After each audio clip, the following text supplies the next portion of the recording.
Hello, everybody, and welcome back once more to Anime Yay or Nay. I am the OutbackAl. I'm Yin&Jung. I'm CheerandCosplay. And that's it. That's us. Yep. I can certainly see how much some of us think about the Roman Empire. So, yeah, it's the Oops All Caesars, which, good thing you're here, Cece, because this was your idea and no one showed up for your party. I know. I was like, I can't miss this. Yeah, it kind of ended up just being this week that there was a lot of things going on and not everybody can make it. But that's okay. We're here and we're about to talk about Nobunaga the Fool, the first of our Caesar things. I've got to say first out the gate, not a lot of Caesars in these episodes. Nope. Unfortunately. I was expecting a little bit more, but to be fair, I haven't seen this before. I didn't know. So I'm taking it no one saw this before? No. No. Never even heard of it. Possibly. I think Kozi might have seen this. They said that they enjoyed it, I think, but they're not here to verify that, so, for all we know, this is their favorite anime of all time. This one was sort of like a alternate universe, alternate history thing, where Japan and Europe are two different planets, and there's no other countries or anything else in the world, or the universe, I guess. That we know of. Yeah, and each of them has a dragon that powers the star that they live on. It's a star, not a planet, I guess. And they have Gundams and a whole bunch of historical figures all living at the same time, despite the fact that they shouldn't be. And yeah, Nobunaga Oda Nobunaga, however way you put it, he's our main character, and he's annoying. There's a lot of annoying people in this. I'm sorry. I was really looking forward to this because it was like, hey, this is basically Fate, but also with Gundam, and it kind of is, and it kind of isn't. They get Da Vinci makes a Gundam, or they call it something else, I forget, but it's a Gundam, let's be real. Yeah. And yeah, they fly over to the Eastern Star with Joan of Arc and Magellan, and somehow they got there, despite the fact that Magellan was captaining. Against all odds. Yeah. And, there's wars going on with big battle suits and all sorts of stuff, and we're gonna figure out what to do about all that. King Arthur might be the bad guy, which feels weird to say. Seems like he is set up to be. Yeah. And Caesar is one of his Knights of the Round Table, and I did look up some of the other people that they got at the Round Table. There's Hannibal, there's Brutus, there's Charlemagne and a few other people. So, yeah. And I'm not as familiar with some of the other people from the Japanese history and folklore side of things. So I can't call out those cameos as much. But yeah, so how did we all feel? What was everybody's initial impression on this? I kept thinking it was called Nobara the Fool, and I just kept getting Jujutsu Kaisen memes. I mean, okay, that's something, I guess. But did you like the show, or what was going on there for you? The show is not my usual type. I am kind of interested to see where it goes. I might continue it, I might not, I don't know. I really didn't like this. I'm gonna be honest. I think it was just done better in Fate. Partially because there was a setup that made a little more sense to me. Since they were being summoned and it was based on a game, and I was like, okay, I can accept this, but I don't understand the point of all the historical figures mixed together in this. It kind of just feels like it's just a little corny. I don't know. And they're all just like Genshin looking characters. I'm not sure. I just don't love it too much. Just the whole setup is kind of weird. It's like Wish.com Genshin. It's like Wish.com Genshin. Or no, what's the new one? Temu. This is Temu. Genshin from Temu. Temu. Yeah. And I think the world building's kind of weird, just with the planets and everything. I just couldn't really get into that. So far, the characters are fine. They're a little bit annoying, like Al said, but whatever. But I don't know, I just, I'm not crazy about the designs of the animation, and I don't really like the setup for the plot, so I just don't really know that I would continue. Yeah, my thing out the gate was Cece, did you watch dub or sub? I watched dub. Yeah, we did too. It's not great. No. He said, like, come at me, bro, at one point, while they were in the middle of a war. I gotta be real. It feels like a 90s dub, and I don't mean that in the it's funny kind of way. And, yeah. I didn't like the voices very much. Yeah. Especially for the main guy. Yeah, he's, like, the characters are not very endearing out the gate. I'm hoping, because we only watched the 3 episodes. I think there's, like, 26 of them. I'm hoping that changes, and you get, like, development and people change a little bit and become a little more endearing, but as of right now, like, there's not a whole lot of endearing people. Joan of Arc is there. That's all I can say. She's just kind of there to she's 100% there for fan service, it feels like, which is really unfortunate. And I don't want to start being like, well, Fate did Joan of Arc better, but I'm like, yeah, no, they did a little bit. The Gundam thing is interesting, but what did you say? This reminded you of Escaflowne? Like, just the mixture of, like, the historical and the fantasy and the Gundam. I don't really remember if I've seen all of Escaflowne. If I did, it was, like, eons ago. So a lot of people could argue with me that's nothing like it. But I just think the setup is similar. You know? I kind of agree with that, at least in the concept of, like, medieval warfare meets Gundam a little bit. Just the genre mashing.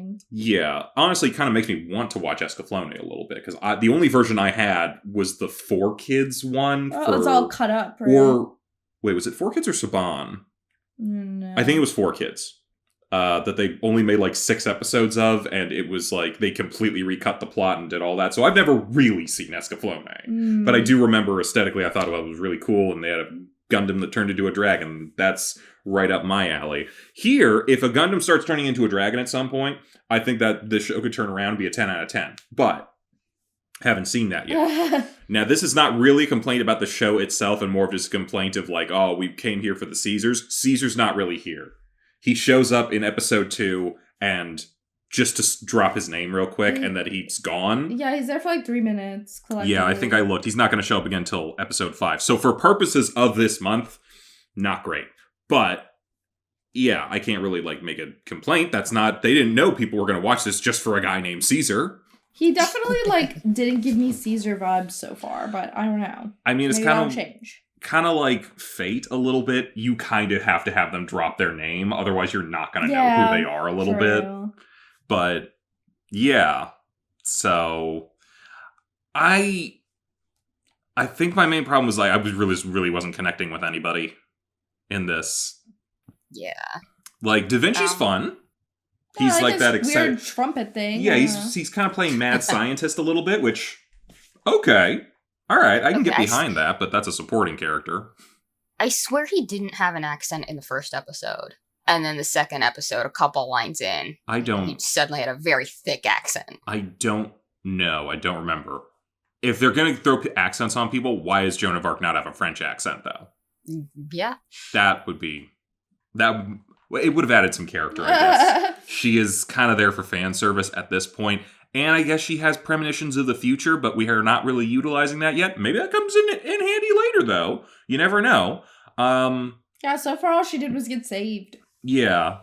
Yeah. And Nobunaga can't pilot his Gundam unless Joan's in his lap, I guess. Yeah. That was a weird, like, the first time, okay, fine, you saved them from falling from a thing or whatever, and then you jumped into a robot and they just happened to be there. Then the second time it's like, no, okay, why are you keep jumping into this thing just with, alright, okay, that's fine. I really would need to brush up on my Japanese history to really know a lot of the other characters from the Eastern Star kind of situation thing going on. I know it's like in like the feuding, it's like the feudal era when they had like a lot of different states and like different kingdoms all sort of fighting one another. There's a lot going on there, and there is a dude in another cool giant robot with like thunder cannons and fire and all that sort of stuff, and that's pretty cool. It was pretty cool at the end of 3 to watch that fight a little bit.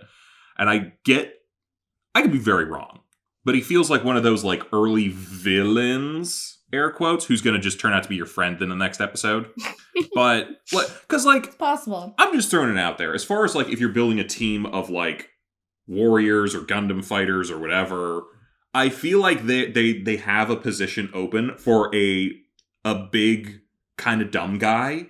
Mm-hmm. And I feel like this dude in the red armor could fit the bill if that's the direction they wanted to go.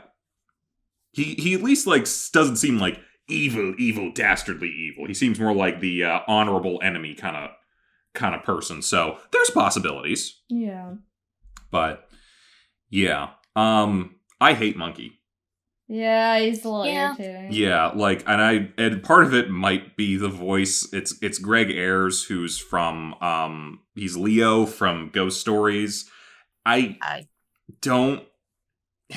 His voice is always annoying, and he usually gets annoying characters, so it ends up being like, okay, are you funny annoying, or are you just annoying? And he's kind of just annoying here. Monkey's characterization has basically been, I'm a sidekick, and I want to grope Joan of Arc. Yeah. I watched this on my lunch break at work to try to get it done in time to record this. There was an unfortunate amount of jiggle physics. I mean, we know what Joan's there for, man. Right. Like, that's the purpose here. If she wasn't going to be here, she was going to be in that Dead or Alive video game or something. I don't know. I kept like flipping my phone over, like, nothing, I'm not watching anything. What are you watching anime at work for? Yeah, like, I can see a lot of potential in this show, or at least like with the genre mashup and some stuff like that. Because, like, you do have a number of things that are interesting here. You have a number of warring factions on the Eastern Star. You have the whole clear, like, future villain setup with, like, the Knights of the Round Table and all that sort of stuff, and it's East versus West and different things like that. And I could see a lot coming out of this plot, or there at least being a lot of, like, options for this to go in. The problem is just so far the characters just have not grabbed me in a way that I enjoyed. Yeah. Like, even your main character, he's just, I don't know, is he kind of just a dick? Well, he's not a dick. Like, the show has grabbed you in the same way Monkey has grabbed Joan. He didn't get his hands on Joan. Technically. He just attempted. Yeah, she punched him really hard. So good for her. And now she has to pretend to be a dude because we need that trope. And she's not trying to disguise her voice at all. No, I don't know how they're all fooled. Like, we're living in post-Oron years. You don't have to do much to disguise yourself. Just don't get all squeaky and high-pitched. And then when she was binding, she was like, oh, this hurts. I'm like, baby, you're doing it wrong. It should not hurt. Yeah, and plus, doesn't everyone wear, like, super baggy clothes? Just wear baggy clothes. Yeah. Like, just wear a big, heavy robe, and I don't think anyone will notice as much. Is it a myth that, like, Joan of Arc, like, dressed as a man or disguised as a man or something? Like, are they trying to play on that? I don't think it's real in history, but was that... Well, I wasn't there, but I do remember reading some stuff about that, so maybe? So maybe they're doing that just to harken back to, like, the legend of her. I think there's multiple, like, legends and different stuff. I mean, you could look at Mulan or a number of other stories but I mean, like specifically that. Joan of Arc, like, I thought that was part of some of the legends about her, but, like, I don't know if they were accurate, like, versions of the historical Joan of Arc or whatever. Yeah, I'm not sure. I wouldn't be surprised, especially if, like, she's wearing... Because, like, just thinking historically, at that time, I don't think they were making armor for women in general, so... Yeah, so maybe people just think of it that way anyway. Yeah, if you put on any kind of armor, you're going to look like a dude at that point. Trying to think, the larger robots seem very useful here in, like, that they are very powerful, but the little ones are fucking useless. Yeah. I mean, like, they're intimidating looking. Honestly, I thought they looked pretty cool, and it was like, oh, this is kind of an interesting way to go.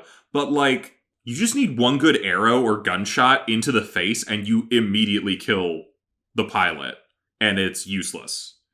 Like, what's the point of any of the smaller ones? Mm-hmm. I really was expecting, like, something else there. Yeah. Part of me, I guess it makes a little bit more sense then, because part of me was thinking to myself, like, okay, anyone who has these should immediately be in charge of the entire area that they're in, because how do you beat that? It'd be like, you know, if you look at, like, Code Geass, which is one of my favorite shows, also a mecha show, the early on, whenever, you know, the Britannia was conquering everything, they were the only ones with the Gundams. Yeah. Or the Nightmares that they called them. So yeah, of course they beat everybody. And it wasn't until everybody else started getting a few of them that they started to get some competition. Here it's like, they're not good. Like, one good arrow shot is all it takes to take this thing. Nobunaga took down 15 of them. Like, in 30 seconds. What are we doing here, guys? And also, why are they open? Why is that part open? It feels like glass is a thing. You could have put glass or something there. Like, literally anything to, like, protect the pilot. It feels like they just didn't do that. So, that's just, like, an in-world complaint. But, like, I guess, okay, yeah, the people with the Gundams have not completely taken over the world because they're not as useful as you might think. But, I don't know. It was just kind of weird. I feel like maybe some other shows might have, like... Because I feel like I've seen... I don't want to start comparing this to every other show that I've ever watched, but I'm going to compare it to Code Geass again. And in those like, early first 3 episodes of Code Geass, it was like, okay, everybody's got a bunch of really good Gundams, and we got one shitty Gundam and a couple people on the ground, and yet we're going to beat them through strategy and through this and through that, and they coordinated different attacks to do different things, and it was very smart. Here it's like, nope, one good bow and arrow. That's all you need. Right. Like, the battles just aren't as interesting or creative as some others that I've seen, you know? Yeah. Especially for something that's meant to be... I assume it's meant to be a battle anime. I don't know. It feels like it. So... But I feel like that would have maybe helped a little bit to explore maybe... Instead of just, he's really good with a bow and arrow, so, like, these mechas are useless... You could have been like, maybe he's a brilliant strategist and he figures out a way to, like, trip them or, like, get them to go certain directions and get hit by something else. Or, like, I feel like there's just could have been a number of other ways they could have done that, especially for, like, a historical figure who's, like, a general a little bit. Feels a little more like, let's think strategy as opposed to just brute force. But, I mean, I don't know. Again, not as familiar with, like, some of the historical figures that they're building off of, but at the same time, if this is going the Fate route, it doesn't matter what the historical figure actually did. We're going to give them superpowers. So, I don't know. I don't know where to go with that. Anything stick out to you, Cece? Yeah, it's a smaller picky thing I have, but, like, do both stars speak the same language? That feels convenient. Yes? I'm gonna go with yes, because they seem to understand each other out the gate. Yeah. But then, so they were, like, talking, they seemed to understand each other just fine, but then, when they were talking about the Gundam, and Nobara was trying to come up with a name for it, it was like, oh, they call me an idiot, what would your people call me? And she was like, I guess they would use the word fool. He was like, oh, that sounds like such a cool word. We're gonna call it the fool. But, like, so many of his own people were calling him, like, that fool, he's so foolish. So is it really, like, that foreign of a word? Was this just, like, a bad translation kind of thing? Well, I mean, the dub included "Come at me, bro," so probably a little bit. But hard to say. I don't know. It just sort of feels like one of those. It's difficult, and I can't exactly complain about this because it's like, okay, how do you make this work then?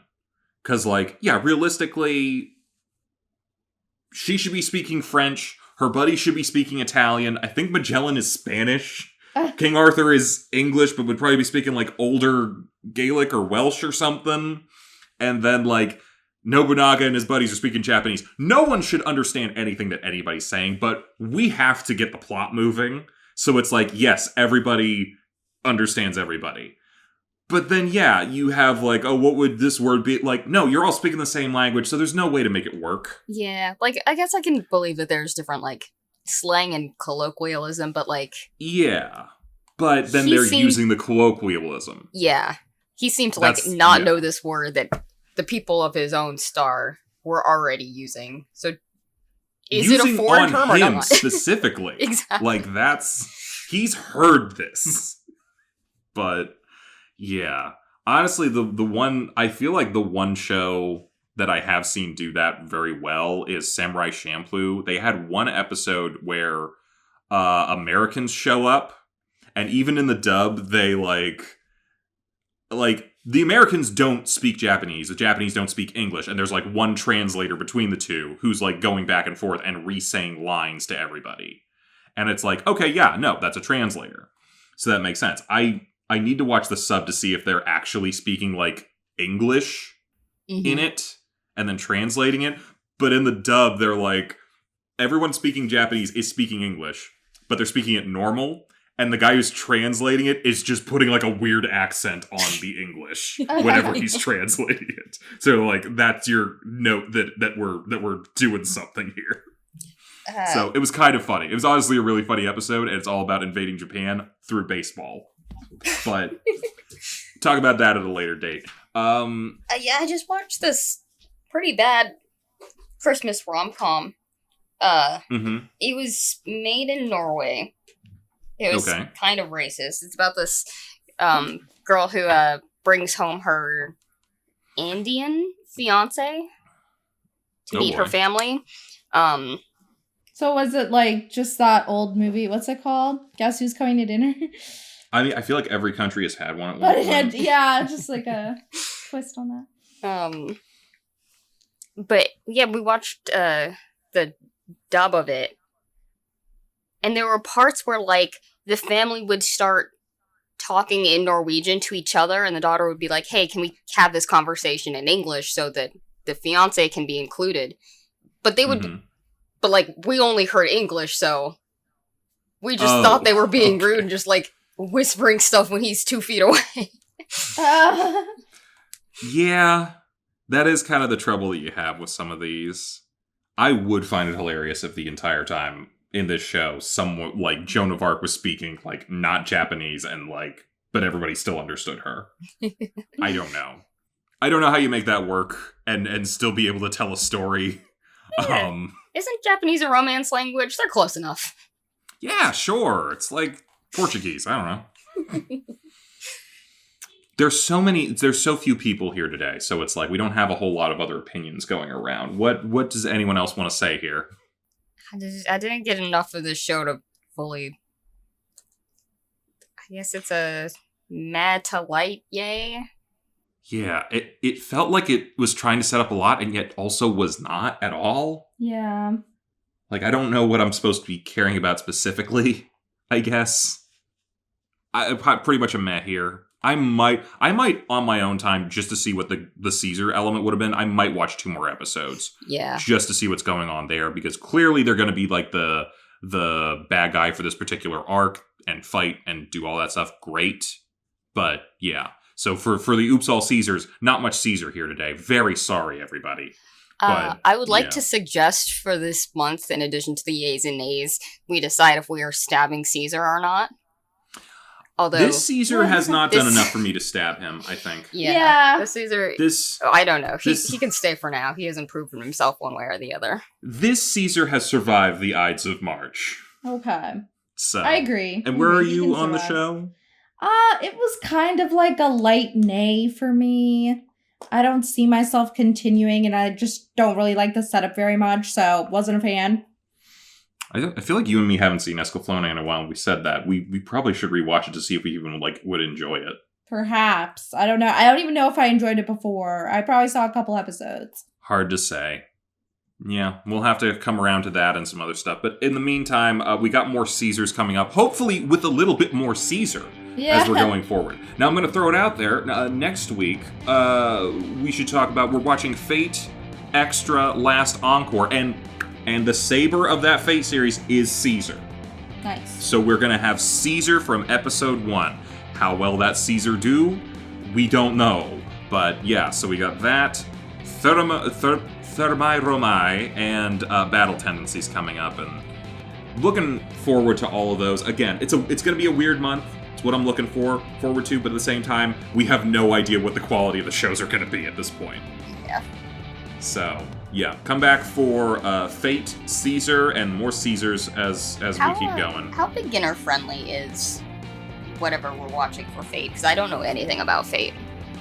Fate is never beginner friendly Cool. in any sense of the word. So, Alright. Doesn't matter know, where you start, you'll be confused. Yeah, it's no matter what.